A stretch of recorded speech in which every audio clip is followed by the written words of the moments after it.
സുഹൃത്തുക്കളെ, ഞാൻ നെന്മാറയിലെ കഴിഞ്ഞ അസംബ്ലി തെരഞ്ഞെടുപ്പില് ജനങ്ങളെ അഭിമുഖീകരിച്ച് തെരഞ്ഞെടുപ്പ് നേരിട്ടതാണ്. ആ തെരഞ്ഞെടുപ്പ് നേരിടുമ്പോൾ ഞാൻ അവിടുത്തെ വികസനത്തിന്റെ ജനങ്ങൾക്ക് വേണ്ട കാര്യങ്ങളെക്കുറിച്ചൊക്കെ അവതരിപ്പിച്ചു. അതിൽ ഒന്നായിരുന്നു കൊല്ലംകോട് ബൈപ്പാസ്, നെന്മാറയിലുള്ള ബൈപ്പാസ്, കൊടുവായൂരിലുള്ള ബൈപ്പാസ്. കാരണം ഗതാഗതം വളരെയേറെ മെയിൻ റോഡാണ് അവിടെ, 2 റോഡുകളും.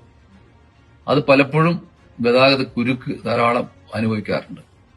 അതുകൊണ്ട് തന്നെ തെരഞ്ഞെടുപ്പിൽ കഴിഞ്ഞതിന് ശേഷം സ്ഥാനാർത്ഥിയായ ഞാൻ ആ കൊല്ലംകോട് ബൈപ്പാസിന് വേണ്ടി ഇന്നലെ മുഖ്യമന്ത്രിയും പൊതുമരാമത്ത് മന്ത്രിയും കാണുകയും അവർക്കൊരു നിവേദനം കൊടുക്കുകയും അവിടെ കൊല്ലംകോട് ബൈപ്പാസ് യാഥാർത്ഥ്യമാക്കാനുള്ള നടപടി മുഖ്യമന്ത്രി പൊതുമരാമത്ത് മന്ത്രിയായിട്ട് ആലോചിച്ച് വേണ്ടത് ചെയ്യാമെന്ന് ഉറപ്പ് നൽകിയിട്ടുണ്ട്.